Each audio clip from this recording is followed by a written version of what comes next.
All right, good afternoon, everyone, and welcome to today's Wednesday at 1 webinar series. This conversation is being recorded and we will include it on the Main Street Iowa YouTube channel. Today, we are excited to have Main Street Iowa's Carol Lilly back on a Wednesday at 1 conversation. Her discussion today will focus on getting results from your organization's committee and board meetings, learning techniques to use your agenda and meeting minutes to help keep projects on track and move towards action. Throughout the conversation, please feel free to use the chat function to pose questions for Carol. And then towards the end of our time, we will have some open time for Q&A that will invite you to turn your cameras on and unmute your microphones and have a conversation. But until that point, as a final reminder, please mute your microphones and turn your cameras off during the presentation. So without further ado, Carol, I will turn it over to you. All right, thank you, Michael. Well, today we are talking about results-oriented meetings. And a while back, a few years ago, Main Street Iowa hosted a training session from John Monroe, and it was called Better Meetings. And it was really 2 full days. It was an optional training, but it was 2 full days of really, really good stuff. And like most trainings, it was full of motivational things that you just want to take everything back to your community. But as a lot of meetings too, you just want to take 2 or 3 nuggets that you actually take home and implement. And I'm going to share with you today a couple of things that I actually went home and implemented. And then I'm also going to throw in a few other things that I've learned along the way too. So that's what we're going to do today. So first, I want to also take a step back and talk about why this topic. And as we've been out in the communities and having more and more conversations, we're hearing over and over and over that volunteers are not engaging quite the way that they used to be, that it's hard to get people back doing things, or they might be attending their Zoom meetings, but they're not really result-oriented. So running a result-oriented meeting isn't necessarily going to solve that problem, but over time, it really can help turn some action, turn some passive people into a little bit more active people. And this can be used for virtual meetings, or this technique can be used, these techniques that you'll learn today can be used in in-person meetings as well. So when we talk about volunteer engagement through this result-oriented meeting platform, we're talking about existing volunteers. It's about engaging those people that are the you should people and turn them into the we will people, someone who will be more active, someone that will participate. It is getting them to contribute in a meaningful way. So specifically, I'm going to talk a little bit about the helpful skills that a meeting facilitator or chairperson has to have. We're going to talk about how agendas and minutes can play into that too. We are not going to talk about volunteer recruitment.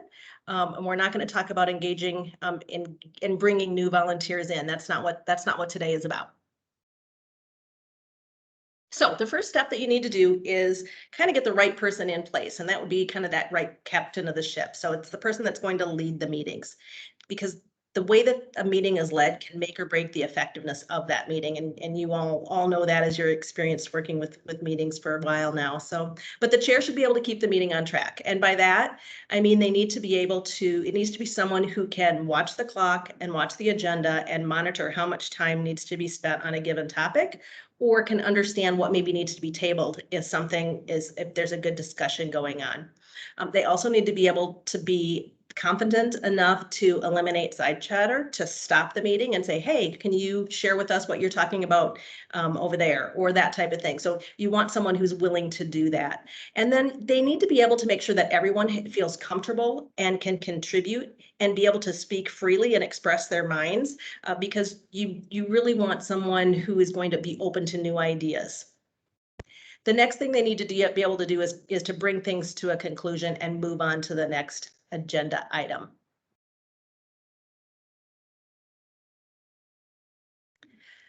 So during each discussion item, the chair should be thinking about and pointing out actionable items, or items that are going to need somebody to do something between this meeting and the next, and calling that out as part of the summary as they're closing things out and moving to the next action item will also help the secretary or the person that's taking notes be able to get that information written down. So we're not going to talk too much about that yet, because we're going to get into some minutes in a little bit, but it's really important that you're able to summarize and identify those action items during the discussion.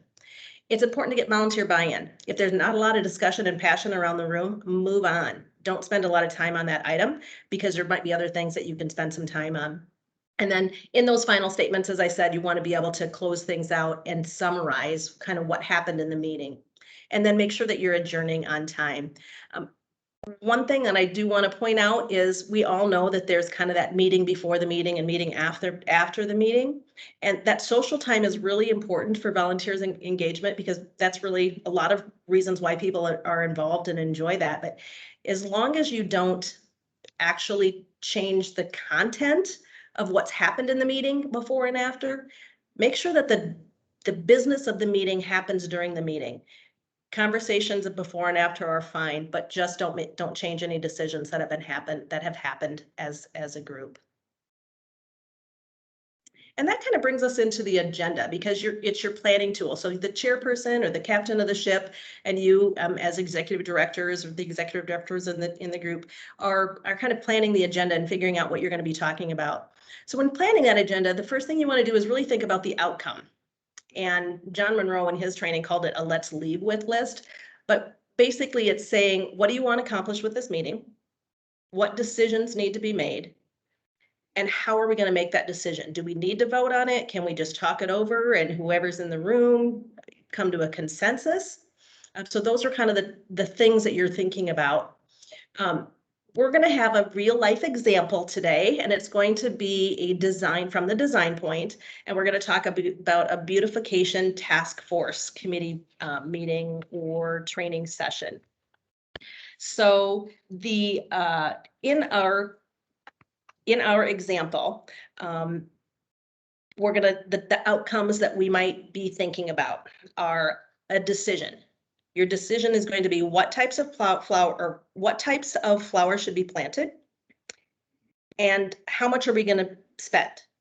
So those are two different points. They need to be able to be purchased, and you need to know how much you're going to be able to spend. You want to have a working draft of the supplies and items that you're going to need to bring, so that volunteers know what to bring on their workday. You might want to get a commitment from the volunteers or from the committee people to spend 4 hours between now and through the planting time to help with the plants, so that your plants can be ready and planted and your district can be looking nice for your next big event. So those action items are kind of detailed in your head, but they don't necessarily have to be written in that much detail on the agenda. But if you can't figure out why something's on the agenda and the outcome that you want to have from having it on the agenda, it probably doesn't need to be there unless it's just a report out. But action items, you need to figure that out. It's the why. The why are we talking about this item?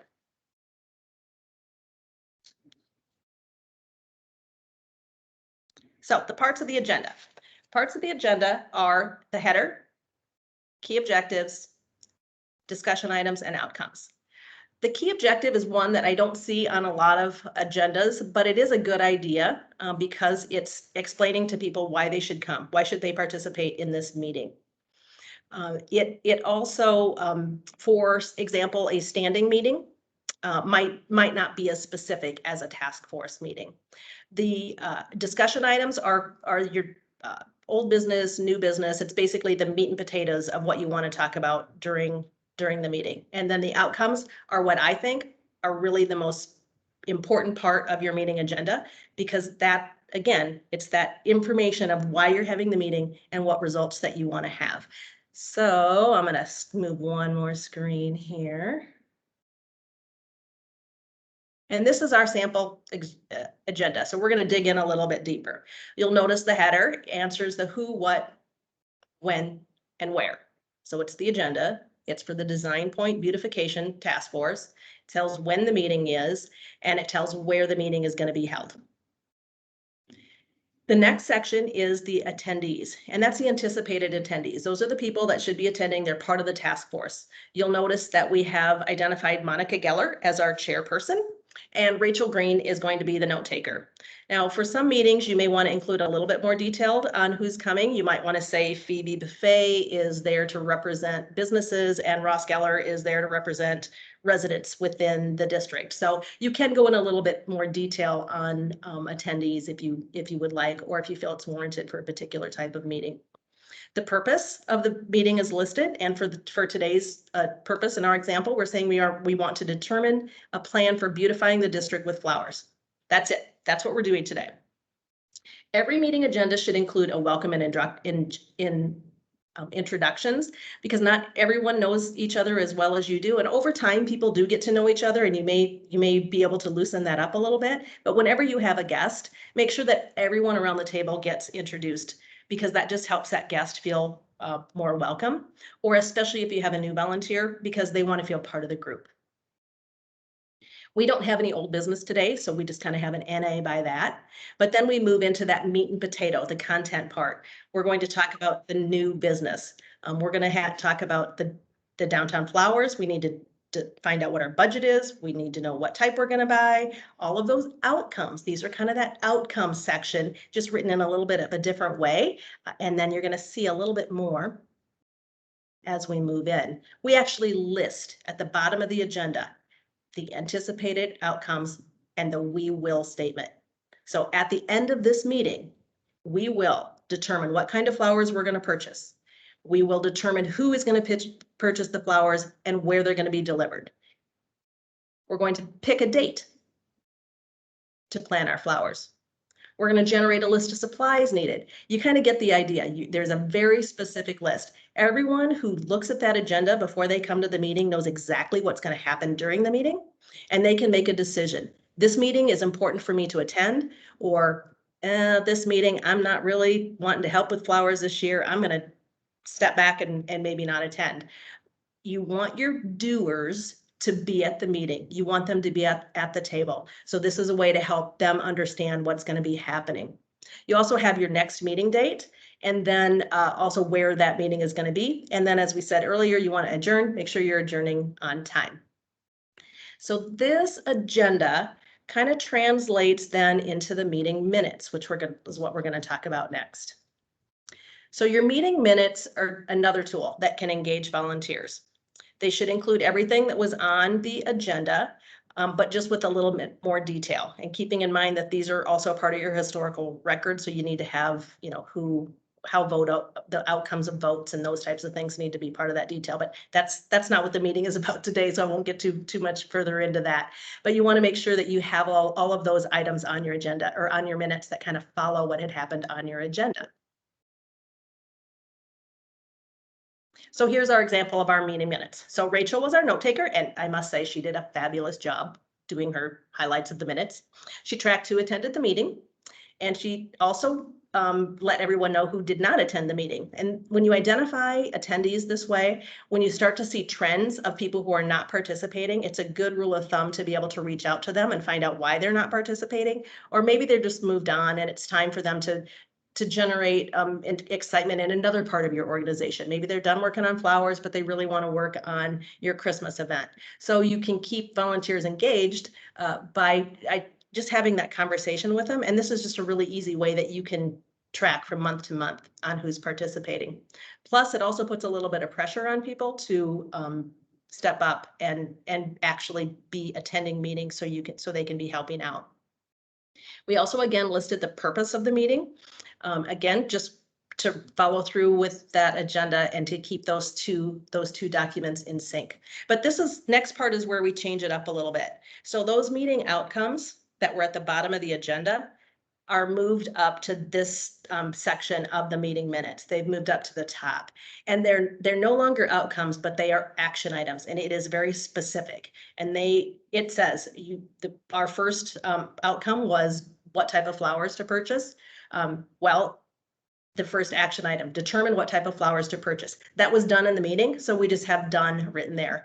Down in the minutes is when it's going to talk a little bit more about that, but everyone who's reviewing that can see that's been taken care of.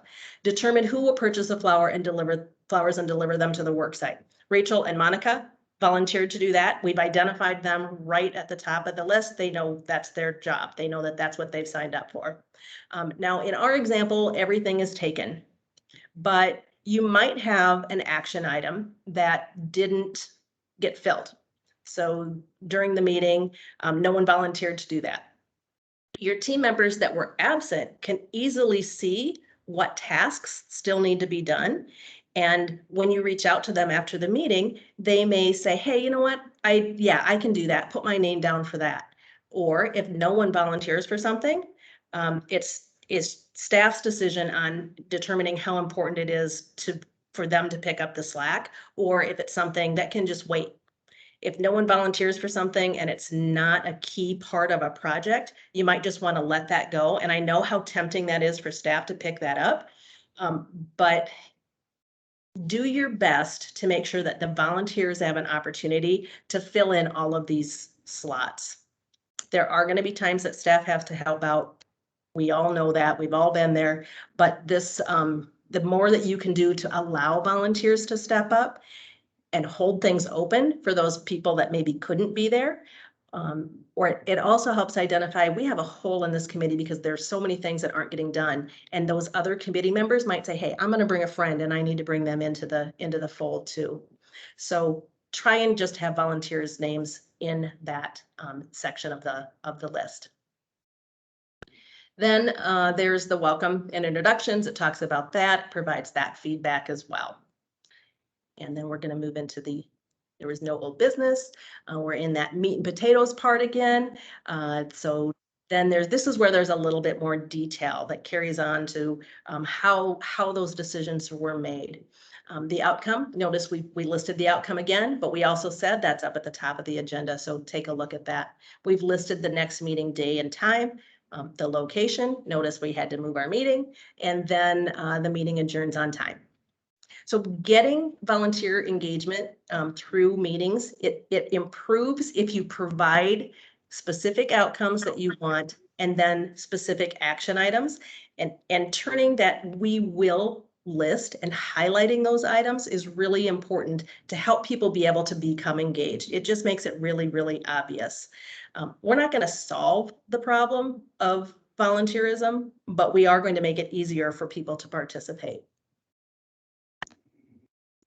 So kind of as we work towards the summary and work into questions, there's just a few things that you want to consider. Your agendas go to everyone that is participating in the meeting. Good rule of thumb is about a week ahead of time. I typically would try and send them out 6 days ahead, just because if I sent my meeting agenda out a week or more, I would inevitably have someone show up. If the meeting was supposed to be on Wednesday and I sent it out Wednesday morning, Wednesday afternoon, someone to show up, oh, the meeting's today. Well, it's really next week. So that was just my rule of thumb. You all know what works best in your communities. And then again, agendas, keep those too as part of your historical records, because if by some chance a meeting gets canceled or something doesn't carry over to the meeting minutes, you still have a record of what was supposed to be discussed or who potentially was on that agenda. And maybe they didn't show up. Maybe you had a guest that was going to come and talk about a project that they wanted to do. You had them on the agenda, you had a slot saved for them. And if they don't show up, they might not be in the minutes, but at least you can show everyone later on, yes, they were invited to participate and we really wanted to gather their input. So it's good to keep those agendas as part of your historical record too. Then your minutes, of course, those go to all after the meeting is over. I would suggest that you try and get those out as soon as possible, because you do have those action items. And another thing that you can do, if you really, really, really have a committee you're trying to activate, pull those outcomes or those action items and put that in the body of the email that you attach your minutes to. So say, hey, these were the action items. If you want more detail, look at the minutes, but make it really obvious. Let them know, hey, we still need somebody to pick up the flowers on Wednesday at 3. Can you do that for us? So it provides opportunities for people to actively participate.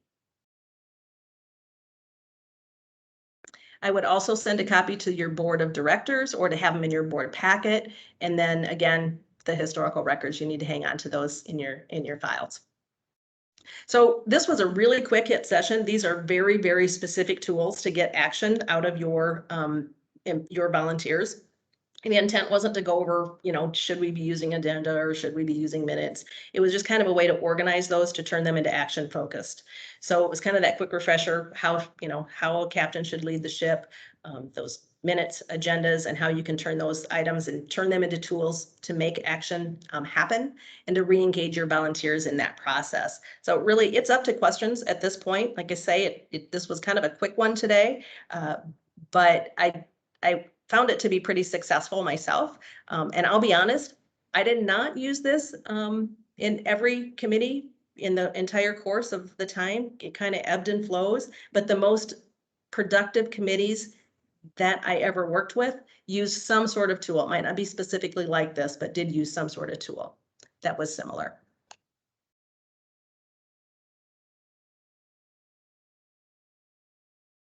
So if you have any questions, or if you want to have any conversation about what's working in your communities, now is the time we have a little time to do that. Excellent. Thank you, Carol. This will be a great time to turn your cameras on, turn your mics on if you have any questions for Carol. The question I have, Carol, is a lot of times people do put the objectives or the actions item on. In your experience, what role does the director play in holding the board accountable to those action items during, that are listed on the agenda? Or what role does the board president play? And I know it gets a little bit off subject a little bit, but I think that would be a question that I would have. That's a good question. And I really think it depends on what the project is and how important it is in your strategic plan, on how much follow-up you need to do. And also, as you become more familiar with the personalities within your entity, a quick email. You might want to send those when you're sending the minutes, or when you're sending the agenda out, you might want to send the minutes out again, or you might want to say, hey, these were the action items. Can you make sure you come prepared? Or if you can't accomplish these things, please let me know so we can make sure that they get accomplished and someone else can step up. And you can do that in your email that the whole group can see. So, here's your action items. Sally, I know you've got your son graduating this week. You signed up to do this. Can you still help us out or not? Or, those types of things. So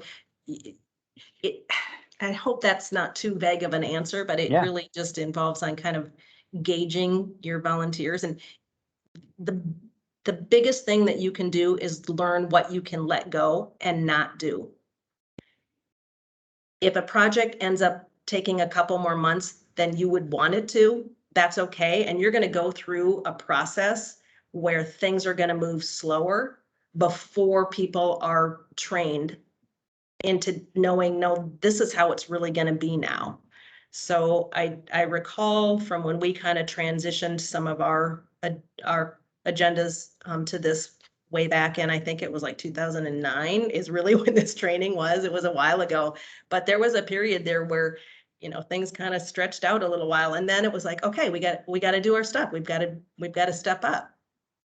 So what I hear you say is to be transparent and to not be bashful.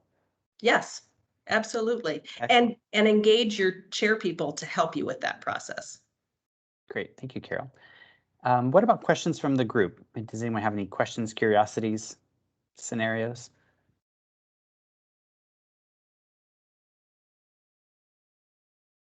I know we went through it pretty fast, and I know that part of the presentation was pretty wordy, but I did that on purpose because I thought if you do decide to download the presentation or want a copy of a PDF of the file or anything, it's something that you can look at and really share with your team. And you may just want to ask your committee, hey, do you think this would help us be more effective if we started using this technique moving forward? And Carol, that leads right into Jean's question. Jean, go ahead. Yeah, so I typed in the chat, what do you suggest to get committee buy-in to that particular format? I personally love it. That's the way my brain thinks.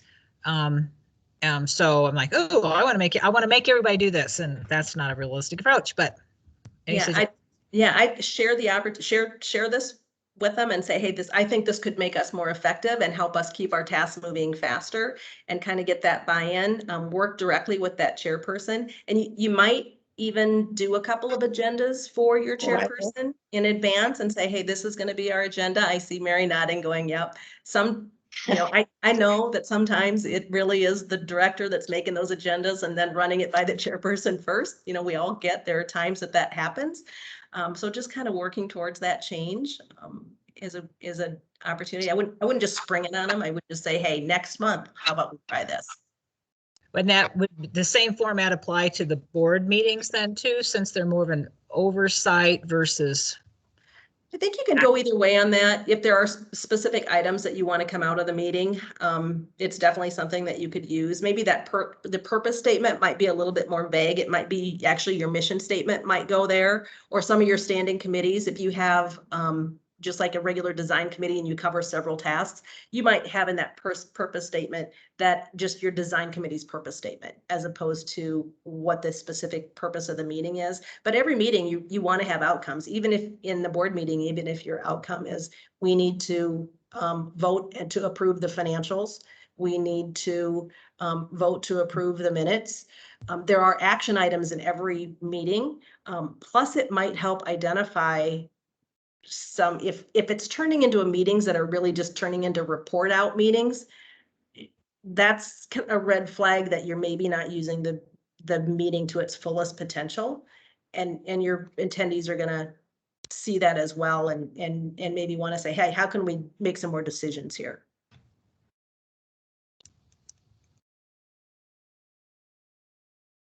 Excellent. Any other? Last call for questions today. Well, if you are struggling or having a hard time, feel free to reach out. Like I said, I'll be the first to admit that it did not it works great.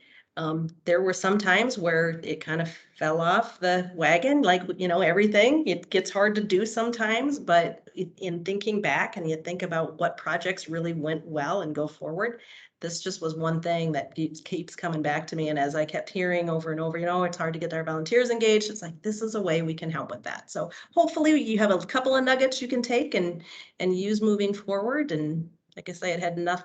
John Monroe had 2 days worth of great stuff. These are the two things I went away with. So I hope you can use them too.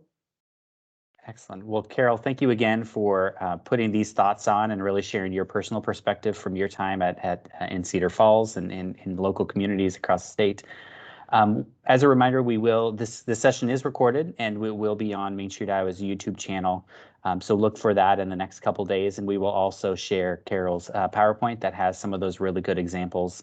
And we got a lot of comments on the committee members in your design committee and how they are they're friends as well. So that was a very nice selection there. They're my very good friends. Excellent. As a couple heads up reminders, a couple weeks from now on June 23rd, we will have our summer virtual Main Street Iowa orientation discussion. That will be all kind of the middle chunk of the day. Please refer to FYI MSI for all of the information. And connected to that reminder is the reminder that we were able to update all of our Main Street Iowa orientation videos into the Main Street Basics video series. Those are all included on the Main Street Iowa YouTube channel, as well as the playlist that is linked in the FYI. If you have any questions about those trainings or want to talk through some ideas on how to use those trainings locally, don't hesitate to reach out to anyone on the Main Street Iowa team. We are here to support you. So thank you again for being here on today's Wednesday at 1 webinar series. It is 1:30, so we will call it a day, and we hope that the rest of you have a wonderful Wednesday in your Main Street districts. Have a great day, everyone.